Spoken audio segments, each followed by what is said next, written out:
The morning of my daughter's 10th birthday started the way I'd planned it, quiet, controlled, deliberately joyful. Pancakes shaped like stars. A single candle stuck into a pile of strawberries because she'd decided chocolate cake was too babyish now. I watched her eat with the careful seriousness of someone newly aware that age means something. I'd learned to keep birthdays insulated. No expectations. No big announcements. Just us and the promise that the day would be hers. My phone buzzed while she was opening her first gift. I ignored it. Then it buzzed again. I glanced down only because I thought it might be her dad confirming pickup time later. It was a photo, bright blue water. White sand. A cluster of familiar faces squinting into the sun, my parents, my siblings, their kids, all smiling in that loose, unguarded way people do when they don't feel watched. The caption read Miami, finally all together. I felt my stomach drop, not because they were traveling, but because I hadn't known. Because no one had said a word. Because it was today. I set the phone face down and finished clapping while my daughter blew out her candle. She grinned at me, cheeks flushed, waiting for approval. I gave it. Fully. Whatever was happening elsewhere didn't get to touch this moment. Later, while she played in her room with the door half closed, I picked the phone back up. I scrolled. More photos. Poolside drinks. Matching hats. A comment from my aunt to wish you could have made it. That was the moment disbelief gave way to recognition. This wasn't a scheduling mistake. It was a continuation, I commented before I could overthink it. Not angry, not sarcastic, just plain. So you all left town today. I stared at the screen, waiting. My chest tightened the way it always did when I named something out loud. The reply came from my dad within minutes. Didn't feel like babysitting a problem child, there it was.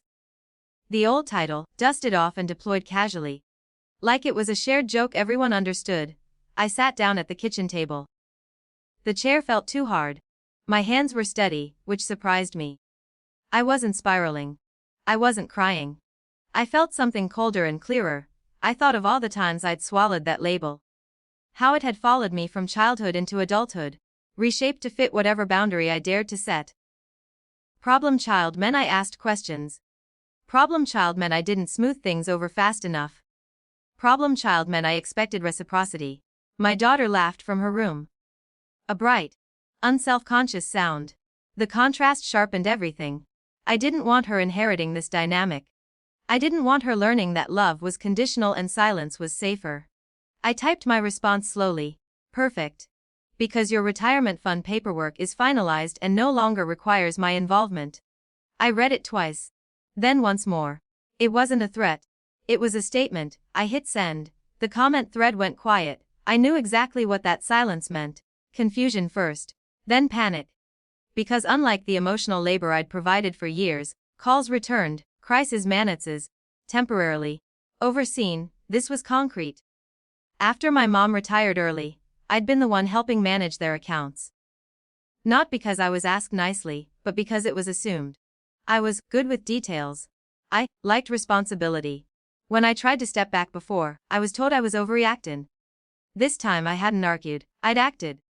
My phone buzzed. A private message from my mom. What does that mean? I didn't answer immediately. I walked down the hall and checked on my daughter. She was lining up her gifts in order of importance, narrating her logic to no one in particular. I sat on the bed and listened until my breathing slowed. When I went back to the kitchen, there were 3 missed calls. I answered the 4th. You embarrassed your father. My mom said without preamble. I protected myself. I replied. There was a pause. It was a joke. It wasn't. I said, and even if it was, I'm done being the punchline. Her voice softened, the way it always did when she switched strategies. You know how he is. Yes, I said. I do. What about family? She asked. I looked at the hallway, at my daughter's door. That's exactly what this is about. I explained calmly what I'd already done. The documents signed. The accounts transferred to a third-party manager. The boundaries set in writing. No more informal access. No more late-night calls framed as emergencies. You didn't have to do it like this, she said. I did, I replied. Because this is how you hear me. She didn't argue after that. She just said she needed time. The rest of the day unfolded quietly. We went to the park, ate pizza on the grass.